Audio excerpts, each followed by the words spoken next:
Hello students, welcome back. आज transformation of sentences पर तीसरा वीडियो है और इस तीसरे वीडियो में आज हम पढ़ेंगे interchange of affirmative and negative sentences. यहाँ पर हम देखेंगे कि किस प्रकार से एक अफर्मेटिव सेंटेंस को नेगेटिव सेंटेंस में और नेगेटिव सेंटेंस को एक अफर्मेटिव सेंटेंस में चेंज कर लेते हैं, और वो भी बिना उसका भाव मीन्स मीनिंग या सेंस बदले हुए। जी हाँ, ट्रांसफॉर्मेशन में आपको हमेशा ही ध्यान में रखना है कि सेंटेंस को चेंज करते समय उसका मीनिंग चेंज नहीं होना चाहिए। बट एक बात मैं आपको बोलना चाहता हूँ, ये वीडियो आपको शुरू से लेकर अंत तक बहुत ही ध्यान से देखना है, क्योंकि मैं यहाँ पर बेसिक लेवल से लेकर और एडवांस्ड लेवल तक इसको लेकर के जाने वाला हूँ। तो हो सकता है ये वीडियो थोड़ा सा बड़ा हो जाए, लेकिन आपको पेशेंस के साथ इस पूरे वीडियो को देखना है। तो चलिए शुरू करते हैं। तो चलिए सबसे पहले जान लेते हैं कि अफर्मेटिव सेंटेंस क्या होता है। बहुत ही सिंपल है। अफर्मेटिव सेंटेंस क्या है? A meaningful expression without a negative word. जी हाँ, एक ऐसा सेंटेंस, एक ऐसा शब्दों का समूह जो मीनिंगफुल है बट उसमें कोई नेगेटिव वर्ड नहीं होता है। इसी का अपोजिट है नेगेटिव सेंटेंस। नेगेटिव सेंटेंस क्या है? A meaningful expression with at least one negative word. एक ऐसा शब्दों का समूह जिसका अपना कोई मीनिंग निकलता है, कंप्लीट भाव देता है, बट उसमें एक नेगेटिव वर्ड जरूर होता है, और इसी को हम कहते हैं नेगेटिव सेंटेंस। ऑलराइट, अब यहाँ पर आपको करना क्या है? करना यह है कि एक अफर्मेटिव सेंटेंस को नेगेटिव सेंटेंस में और नेगेटिव सेंटेंस को अफर्मेटिव सेंटेंस में चेंज करना है विदाउट अल्टरिंग इट्स सेंस। तो चलिए शुरू करते हैं बेसिक लेवल से और फिर उसको बढ़ाते हुए ले चलते हैं एडवांस लेवल तक। तो मेरे साथ बने रहिए, अगली स्लाइड में आइए। तो चलिए शुरू करते हैं बिल्कुल बेसिक लेवल से, और उस बेसिक लेवल की शुरुआत बिल्कुल बेसिक लेवल के रूल्स से हम करते हैं। तो चलिए, ये कुछ अफर्मेटिव सेंटेंसेस रखे हुए हैं आपके सामने और इनको हमें नेगेटिव सेंटेंस में चेंज करना है। लेकिन जरा वो रूल्स या वो स्टेप्स हम पहले जान लेते हैं कि वो कौन से स्टेप्स हैं जिन्हें हमको हमेशा ही फॉलो करना है। चलिए जरा देखते हैं। पहला रूल है सेंटेंस में जहां कहीं भी आपको एडजेक्टिव दिखे, अगर एडजेक्टिव ना दिखे तो एडवर्ब दिखे, और अगर एडवर्ब भी ना मिले तो फिर वर्ब मीन्स वो फाइनाइट वर्ब उस सेंटेंस में जरूर होगी, वो तो आपको मिल ही जाएगी। और इन तीन शब्दों को सबसे पहले ढूंढते हैं और इन तीनों ही शब्दों के एंटोनिम मीन्स अपोजिट का यूज कर लेते हैं। जी हाँ, कि एंटोनिम का प्रयोग करते हैं। ओके, पहली बात। दूसरी बात क्या है? एप्रोप्रिएट नेगेटिव वर्ड को, एप्रोप्रिएट मीन्स किसी उचित या उपयुक्त नकारात्मक शब्द को एट एप्रोप्रिएट प्लेस हमें उचित और उपयुक्त स्थान पर प्रयोग करना है। अब कहेंगे उसका तो एक स्थान होता है भाई, हेल्पिंग वर्ब और मेन वर्ब के बीच में नॉट का प्रयोग कर लेते हैं। बिल्कुल सही है, नॉट का प्रयोग आप हेल्पिंग वर्ब और मेन वर्ब के बीच में कर लेते हैं, बट हमेशा ही ऐसा नहीं होता है कि आप जब भी चाहो नॉट का प्रयोग आप केवल हेल्पिंग वर्ब और मेन वर्ब के बीच में कर दें। मैं आपको अभी ऐसे ही एग्जांपल्स दूंगा जहां पर नॉट का यूज भी आप इनफैक्ट हेल्पिंग वर्ब और मेन वर्ब के बीच में नहीं कर सकते हैं। इन सभी नकारात्मक शब्दों का अपना अपना एक प्लेस होता है, उचित स्थान होता है, और कोई भी नकारात्मक शब्द अपने उसी प्रॉपर प्लेस पर ही आएगा जहां पर उसे होना चाहिए। तो ये वीडियो बहुत ही इंपॉर्टेंट होने वाला है आपको विशेष रूप से इन नेगेटिव वर्ड्स की पोजीशंस को लेकर के, कि इन सेंटेंस में इनकी पोजीशंस कहां कहां होती है और हमें इनका प्रयोग कहां पर किस प्रकार से करना चाहिए। तो चलिए पहला एग्जाम्पल देखते हैं। पहले एग्जाम्पल को अच्छे से पढ़ते हैं। क्या लिखा हुआ है? He is a rich man, वह एक धनी व्यक्ति है। अब हमें अकॉर्डिंग टू बेसिक रूल्स या अकॉर्डिंग टू स्टेप्स हमको सबसे पहले देखना है कि क्या इस सेंटेंस में कोई एडजेक्टिव है। देखो जरा, he pronoun is verb a rich. जी हाँ, ये एक एडजेक्टिव है और इस मैन को क्वालिफाई कर रहा है। बस जैसे ही हमें कोई एडजेक्टिव मिला, हम उस एडजेक्टिव के एंटोनिम का यूज कर लेते हैं। ओके, अब रिच का एंटोनिम क्या होता है आपको मालूम है? पुअर। ओके, बस अब दूसरा स्टेप हमें लेना है, और दूसरा स्टेप क्या है कि इसके सही स्थान पर सही नकारात्मक शब्दों का प्रयोग करना है। जी हाँ, तो एक सिंपल सा सेंटेंस है। ये बेसिक लेवल पर छोटे छोटे सेंटेंसेस हैं, और इन छोटे सेंटेंसेस के लिए हम सबसे पहला नकारात्मक शब्द नॉट का प्रयोग करते हैं। और नॉट का प्रयोग आप जानते हैं कि सेंटेंस में जो हेल्पिंग वर्ब होती है उसके ठीक बाद होता है। ओके, तो जरा देखिए यहाँ पर कैसे, ही इज। अब यहाँ पर हम नॉट का प्रयोग कर देंगे और फिर इस एडजेक्टिव के एंटोनिम का यूज कर देंगे, नॉट ए पुअर मैन। अब इन दोनों के ही सेंस बिल्कुल एक जैसे हैं। वह एक धनी व्यक्ति है, अगर यहाँ पर कहा गया तो किसी व्यक्ति के धनी होने के बारे में बात की गई, और यहाँ पर अगर हम कह रहे हैं he is not a poor man, वो कोई गरीब आदमी नहीं है, तो गरीब नहीं है तो क्या होगा, अमीर होगा। Very simple. तो सेंस दोनों के ही सेम है, इसी को हम कहते हैं ट्रांसफॉर्मेशन। ओके, अगला सेंटेंस देखते हैं। ही ड्रोव द कार फास्ट, उसने कार को बहुत तेज या तेज दौड़ाया। ड्रॉप माने ड्राइव किया। ओके, अब इस सेंटेंस को अच्छे से देखते हैं और मालूम करते हैं कि क्या इस सेंटेंस में कोई एडजेक्टिव है। देखेंगे तो ये प्रोनाउन हुआ, ये वर्ब हुई, आर्टिकल हुआ, नाउन हुआ। फास्ट, ये फास्ट एडजेक्टिव नहीं है।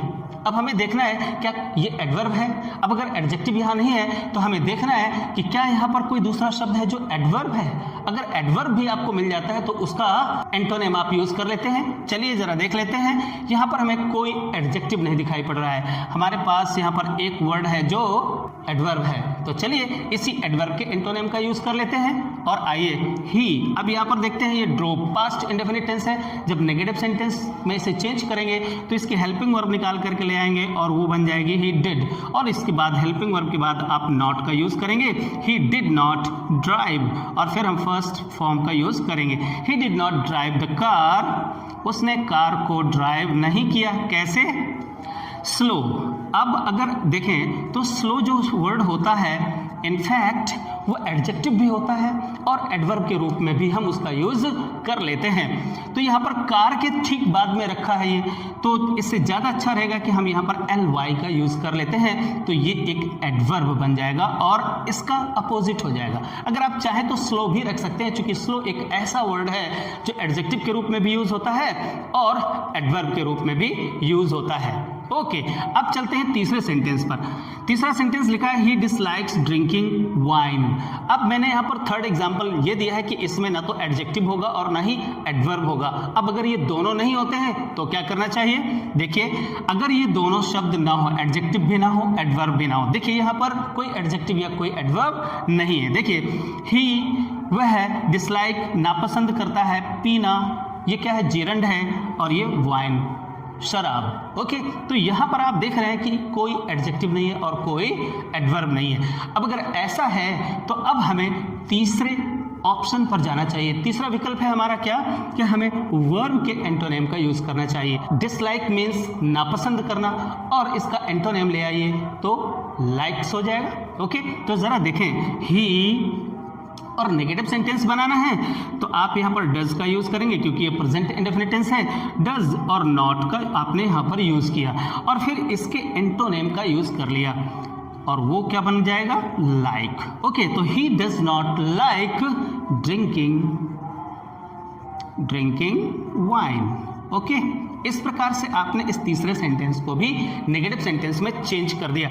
अब जरा सोचिए, अगर एडजेक्टिव भी नहीं है, एडवर्ब भी नहीं है और सभी क्रियाओं के एंटोनिम्स भी नहीं होते हैं, सभी की सभी जो वर्ब्स होती हैं उनका एंटोनिम भी नहीं होता है। अब अगर ऐसा है तो क्या करेंगे? अगली स्लाइड में देखिए। अब देखिए जरा, अगर एडजेक्टिव एडवर्ब है नहीं और वर्ब का एंटोनिम मौजूद नहीं है तो फिर हम क्या करते हैं? जरा देखिए, यहाँ पर पहला जो पॉइंट मैंने लिखा है वो क्या है? मेन वर्ब के रूप में हमें फेल या फिर मिस का यूज कर लेना चाहिए। मिस चूक जाना, फेल माने असफल हो जाना या चूक जाना, इसका मीनिंग ये होता है। ओके, दूसरा काम हमको क्या करना चाहिए कि दिए हुए जो सेंटेंस है, सपोज ये एक सेंटेंस है, तो दिए हुए सेंटेंस की जो वर्ब है, इस वर्ब को हमें इन्फिनेटिव के रूप में यूज कर लेना चाहिए। इसको जैसे ही हम इन्फिनेटिव में यूज करेंगे तो क्या होगा? टू और प्लस वर्ब की फर्स्ट फॉर्म। बस इतनी सिंपल सी ट्रिक है। जरा गौर करें, यहाँ पर वो नीचे सेंटेंसेस लिखे हुए हैं, इनको देख लेते हैं। They saw the red fort with their friends, उन्होंने रेड फोर्ट अपने फ्रेंड्स लोगों के साथ देखा। ओके, अब इसको हम चेंज करते हैं तो सबसे पहला वही काम करते हैं, इस सेंटेंस में एडजेक्टिव ढूंढिए आप, नहीं मिलेगा, है ही नहीं। दूसरी बात, एडवर्ब को ढूंढिए, एडवर्ब भी यहाँ पर नहीं है। अब जब एडवर्ब भी नहीं है तो चलिए हम आते हैं वर्ब। क्या इस वर्ब का कोई एंटोनिम होता है? देखना। अब बहुत सारे लोग कहते हैं देखना सुनना, तो देखने का एंटोनिम या अपोजिट सुनना नहीं होता है। आना जाना, तो आने का एंटोनिम जाना नहीं होता है। इनफैक्ट ये दोनों ही ऐसी वर्ब्स हैं जो अपना डिफरेंट मीन्स अलग अलग मीनिंग रखती हैं, ये एंटोनेम्स बिल्कुल भी नहीं है। तो ऐसी स्थिति में हमें क्या करना चाहिए कि जब हम इनका एंटोनेम भी नहीं बदल सकते तो फिर हमें यहाँ पर फेल या मिस का प्रयोग करना चाहिए। कैसे कर लेते हैं, चलिए जरा देखते हैं। दे, अब हमें नेगेटिव बनाना है, तो अब हम जब नेगेटिव बनाएंगे तो ये पास्ट इंडेफिनिट टेंस है, ये किसी भी टेंस में हो सकता है। तो हमें क्या करना चाहिए कि इस टेंस के अकॉर्डिंग ही उसकी हेल्पिंग वर्ब को ले आते हैं। तो पास्ट इंडेफिनिट टेंस है तो हमने यहाँ पर डिड लिया और इसके बाद नॉट का प्रयोग किया। रिमेंबर, यहाँ पर कोई भी टेंस हो सकता है, ऐसा जरूरी नहीं कि केवल डिड ही हो, कोई भी फ्यूचर टेंस में भी हो सकता है, प्रेजेंट टेंस में भी हो सकता है, किसी भी टेंस में हो सकता है। ओके, यहाँ पर पास्ट टेंस है इसलिए हमने यहाँ पर डिड का यूज किया। सो दे डिड नॉट। अब आपको मेन वर्ब के रूप में फेल का प्रयोग करना है या फिर मिस का प्रयोग करना है। चलिए हम यहाँ पर फेल का प्रयोग कर देते हैं, क्योंकि इसका प्रयोग ज़्यादा कॉमन है, हम यहाँ पर इस फेल का यूज़ कर लेते हैं। सो they did not fail.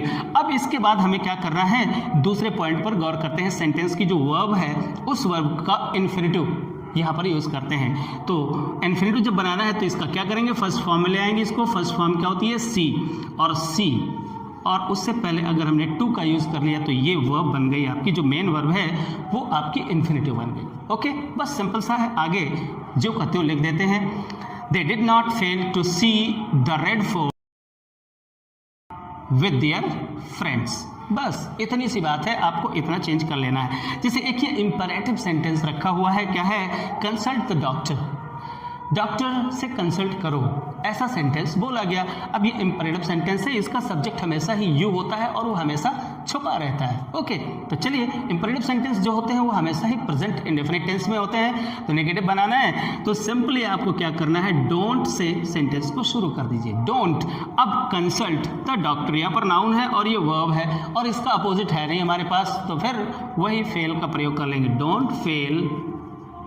Don't fail to consult, और इस वर्ब को हमने यहाँ पर इन्फिनिटिव बना दिया, कंसल्ट द डॉक्टर। ओके, इस प्रकार से हमने इस सेंटेंस को नेगेटिव में चेंज कर दिया।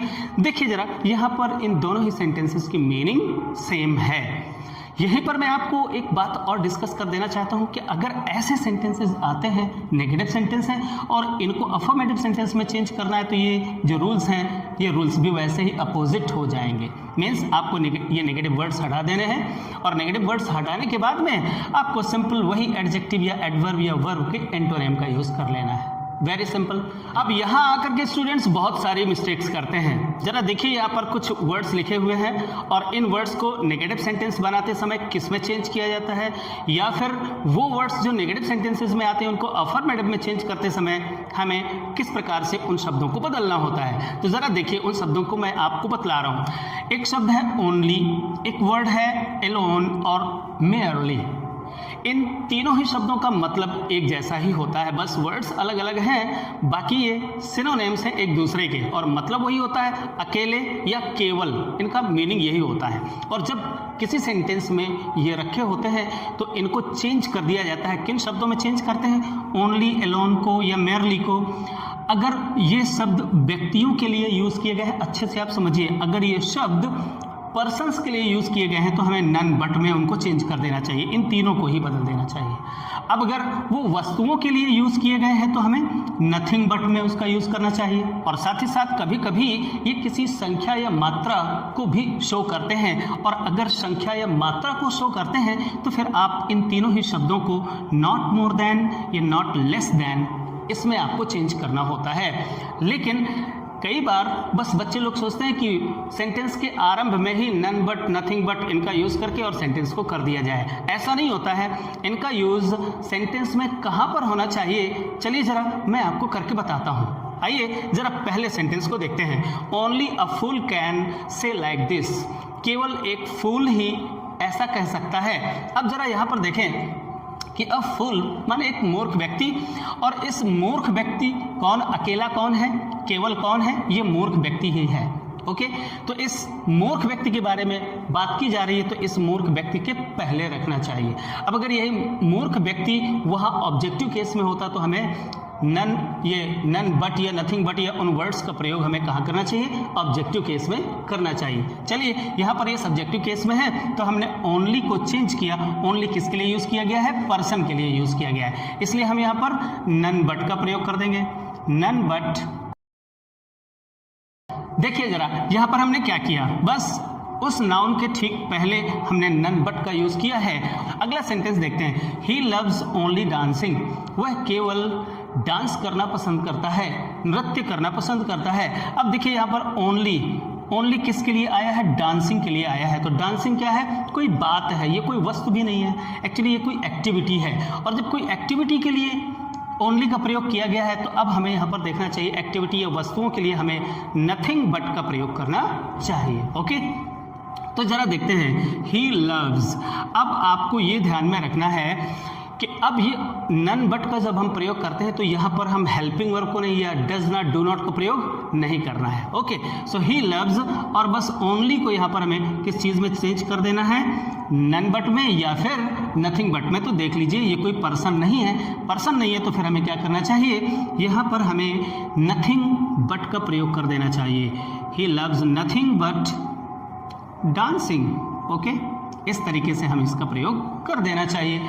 अब तीसरा सेंटेंस देख लेते हैं। He was watching merely a video, वह तो बस केवल एक वीडियो ही देख रहा था। यहाँ पर इसका मीनिंग कुछ ऐसा है। आप देखिए यहाँ पर मेयरली का यूज ऑब्जेक्टिव पार्ट में किया गया है। तो अब हमें ये देखना है कि ये वीडियो क्या है? वस्तु, जी हाँ वस्तु, हम वीडियो को वस्तु ही कहेंगे क्योंकि ये कोई पर्सन तो है नहीं। तो इस मेयरली के स्थान पर भी हमें क्या करना चाहिए? नथिंग बट का ही यूज करना चाहिए। जैसे ही वॉज, अब देखिए हमने इस सेंटेंस को कैसे बनाया, देखिए जरा। He was watching merely a video, ये वीडियो क्या है? कोई वस्तु ही है। ओके, अब अगर वस्तु के लिए मेयरली का, एलोन का या ओनली का प्रयोग होता है तो हमें किस में बदलना चाहिए? उधर देखिए जरा, नथिंग बट में हमें इसे चेंज करना चाहिए। वैसे ही हमने किया है, देखिए he was watching nothing but A video. Okay, objective part में है इसलिए हमने नथिंग बट का प्रयोग ऑब्जेक्टिव पार्ट में किया। अब हम तीसरे सेंटेंस पर आते हैं और देखते हैं क्या है। I have only 2 shirts. अब यहाँ पर देखिए ये शर्ट्स वस्तु जरूर है लेकिन वस्तु के पहले एक संख्या सूचक शब्द भी लगा हुआ है। तो संख्या सूचक या मात्रा सूचक अगर शब्द लगा होता है तो हमें इन सभी शब्दों को बदल देना होता है नॉट मोर देन अथवा नॉट लेस देन में इनको चेंज कर देना होता है। चलिए जरा जल्दी से कर लेते हैं कैसे। आई और वर्ब का प्रयोग किया, इसके बाद आप नॉट और मोर देन या लेस देन का प्रयोग आप यहाँ पर कर सकते हैं। I have not more than 2 shirts. Okay, तो इस तरीके से हमने यहाँ पर इस नॉट मोर देन का प्रयोग किया है। आपको अच्छे से ध्यान में रखना चाहिए, हमेशा आप केवल ओनली या एलोन को देखकर बस उसे नन बट या नथिंग बट में ही चेंज ना कर दें, बल्कि आपको हमेशा ही देखना चाहिए कि अगर कोई संख्या सूचक शब्द भी रखा हुआ है किसी वस्तु से पहले या किसी व्यक्ति से पहले तो आपको वहाँ पर नॉट मोर देन और अथवा नॉट लेस देन का यूज़ करना है। इन छोटी छोटी बातों को आप हमेशा ही ध्यान में रखेंगे और मैं आशा करता हूं कि आप हमेशा ही इन सेंटेंसेस को अपने कॉम्पिटिटिव एग्जाम्स में सही करके आएंगे। चलिए अगली स्लाइड में चलते हैं। आइए स्टूडेंट्स, अब बहुत ही इंपॉर्टेंट पॉइंट्स पर जरा नजर डालते हैं। देखिए क्या है, अगर किसी सेंटेंस में मस्ट का यूज हुआ है और उस सेंटेंस को आपको नेगेटिव में चेंज करना है तो फिर कैसे चेंज करेंगे? देखिए जरा, मस्ट अगर यूज किया गया है तो उसके स्थान पर आप नेगेटिव बनाते समय कांट हेल्प का प्रयोग करेंगे, और अगर ऑलरेडी नेगेटिव सेंटेंस में कांट हेल्प का यूज किया गया है तो जब उसे अफर्मेटिव सेंटेंस में चेंज करेंगे तो उसके स्थान पर मस्ट का प्रयोग करेंगे। पहली बात। दूसरी बात यहाँ पर है कि अगर कोई सेंटेंस या किसी सेंटेंस में 2 नाउन्स को एंड से जोड़ा गया है या फिर बोथ एंड से जोड़ा गया है तो फिर वहाँ उस सेंटेंस को नेगेटिव सेंटेंस में चेंज करते समय हमें यहाँ नॉट ओनली और बट ऑल्सो का यूज़ करना चाहिए, और वो भी प्रॉपर प्लेस पर करना चाहिए। नॉट ओनली बट ऑल्सो का यूज़ मैंने आपको कंपाउंड सेंटेंस के एक वीडियो में बतलाया था और वो वीडियो आपको ज़रूर देखना चाहिए क्योंकि वहाँ पर आपको डिटेल में इसके प्रॉपर प्लेस के बारे में बतलाया गया है। इसके कई स्थान हो जाते हैं, कभी ये सेंटेंस की स्टार्टिंग में ही आता है, कभी बीच में आ जाता है और कभी बाद में आता है। कब ऐसा होता है चलिए मैं अभी बताने का प्रयास ज़रूर करूँगा। और तीसरी बात जो हम देखेंगे यहाँ पर वो है कि अगर किसी सेंटेंस में ऑलवेज का यूज़ किया गया है तो उसे नेगेटिव बनाते समय हमेशा ही नेवर में चेंज कर देंगे, और अगर नेगेटिव सेंटेंस में नेवर का यूज़ किया गया है तो उसको अफर्मेटिव बनाते समय ऑलवेज में चेंज कर देंगे। चलिए एग्जाम्पल्स देख लेते हैं। यहाँ पर क्या सेंटेंस लिखा हुआ है, we must do our duty, हमें अपना कर्तव्य अवश्य ही करना चाहिए। अब अगर ऐसा सेंटेंस लिखा हुआ है तो हमें क्या करना चाहिए, कांट हेल्प का हमें प्रयोग करना चाहिए। कैसे, ये देखिए स्टूडेंट्स, इसका यूज करते समय आपको बड़ी सावधानी बरतनी पड़ेगी। क्या करना पड़ेगा, जरा गौर करें। मस्ट के स्थान पर हमें कांट हेल्प का यूज करना है, और फिर इसके बाद यहाँ पर जो इन्फिनिटिव दिया होता है, इनफैक्ट ये मस्ट के बाद इन्फिनिटिव है, उसको हमें यहाँ पर डूइंग आईएनजी फॉर्म में चेंज करना पड़ता है। तो जब कभी भी हम कैन नॉट हेल्प का यूज़ करते हैं तो उसके बाद हमें डूइंग मीन्स आईएनजी फॉर्म, जो वर्ब का यूज़ किया जाता है उसकी आईएनजी फॉर्म का यूज़ करना पड़ता है। और ये सेंटेंस कुछ इस प्रकार से नेगेटिव सेंटेंस में चेंज किया जाएगा, we can not help doing our duty. Sense बिल्कुल सेम है। ओके, अगला सेंटेंस यहाँ पर देखते हैं, और उस सेंटेंस में हमने बोथ एंड का प्रयोग किया है। बोथ एंड से हमने यहाँ पर राम और श्याम दो नाउन्स को जोड़ा है। कभी यहाँ पर राम एंड श्याम को जोड़ रहे हैं तो कभी हो सकता है उधर ऑब्जेक्टिव पार्ट में जा करके हम दो नाउन्स को जोड़ें। तो जहाँ कहीं भी हम इसको जोड़ें वहीं पर हमें, जब इसे बोथ एंड को चेंज करना है तो वहीं पर हमें नॉट ओनली और बट ऑल्सो का यूज करना चाहिए। चलिए यहाँ पर हमने राम एंड श्याम को जोड़ा है, तो जहाँ पर ये बोथ लगा हुआ है वहाँ पर हमें नॉट ओनली का यूज करना है, और जहाँ पर एंड लगा हुआ है वहाँ पर हमें बट ऑल्सो का यूज करना है। देखिए कैसे, नॉट ओनली, तो देखिए जरा स्टूडेंट्स, यहाँ पर हमने क्या किया है, बोथ एंड के स्थान पर हमने नॉट ओनली और बट ऑल्सो का यूज किया है। अच्छी बात यह रहेगी कि जब कभी भी आप इस सेंटेंस को नेगेटिव सेंटेंस में चेंज कर रहे होंगे तो बोथ एंड जहां पर यूज किए गए हैं आपको उन्हीं के स्थान पर आपको नॉट ओनली और बट ऑल्सो का यूज करना है। ओके, तो चलिए अगले सेंटेंस को देख लेते हैं। ही ऑलवेज हेल्प्स द नीडी, वह हमेशा ही नीडी मीन्स जरूरतमंद की सहायता करता है। तो चलिए आपको पहले बताया कि ऑलवेज को हमेशा ही नेवर में चेंज कर देते हैं। चलिए कर दिया, ही नेवर। अब यहाँ पर आकर के आपको उन्हीं बेसिक रूल्स को फॉलो करना होगा, और बेसिक रूल्स आपको याद होंगे। मैंने क्या बतलाया था कि अगर इस सेंटेंस में कोई एडजेक्टिव है उसके एंटोनिम का प्रयोग करिए, अगर एडवर्ब है तो उसके एंटोनिम का यूज करिए, और अगर नहीं है तो फिर वर्ब को जा करके और एंटोनिम में यूज करिए। और अगर इन तीनों को ही यूज नहीं कर पाते हैं तो फिर आप फेल टू का प्रयोग करिए। यहाँ पर ऐसा कुछ नहीं है, ना तो कोई एडवर्ब है ना कोई एडजेक्टिव है, और वर्ब को भी हम एंटोनिम में यूज नहीं कर सकते हैं, इसलिए हम यहाँ पर फेल टू का प्रयोग कर लेंगे। और कैसे, ही नेवर फेल्स। आप यहाँ पर देखिए ये प्रेजेंट टेंस है, ओके, और नेवर के साथ डू डज का प्रयोग नहीं करते। तो ही नेवर फेल्स टू, और इसको इन्फिनिटिव में चेंज कर देना पड़ेगा, और हम यहाँ पर ऐसे बना लेंगे, he never fails to help the needy. Okay, तो इस प्रकार से हम इन सेंटेंसेस को नेगेटिव सेंटेंस में चेंज कर लेते हैं। तो इस तरीके से आप किसी भी अफर्मेटिव सेंटेंस को नेगेटिव सेंटेंस में या किसी नेगेटिव सेंटेंस को अफर्मेटिव सेंटेंस में चेंज कर सकते हैं। अब एक बात मैं आपको बतलाना चाहता हूँ, अभी मुझे बतलाने के लिए मेरे पास बहुत कुछ है, अभी बहुत सारे रूल्स हैं। अब अगर सारे रूल्स मैं यहीं पर समाप्त करूँगा तो ये वीडियो बहुत ज़्यादा लंबा हो जाएगा। अब उन रूल्स को मैं अगले पार्ट में, मीन्स ये पार्ट 1 हो गया आपका, अब इसी का सेकंड पार्ट भी मुझको बनाना पड़ेगा, क्योंकि अभी बहुत सारे रूल्स हैं और उन सभी रूल्स को डिस्कस करने के लिए कम से कम मुझे अभी 20 और 25 मिनट और चाहिए। तो आशा करता हूँ कि ये वीडियो आपको अच्छा लगा होगा। अच्छा लगा है तो अपने फ्रेंड्स लोगों के बीच में इसको शेयर कर दीजिए और लाइक तो ज़रूर कर दीजिए। और अगर आप नए हैं तो जल्दी से इस बटन को दबाकर सब्सक्राइब कर लीजिए, लेकिन घंटी वाले बटन को दबाकर ऑल सेलेक्ट करना मत भूलिएगा। तो चलिए अगले वीडियो में मिलते हैं, तब तक के लिए गुड बाय।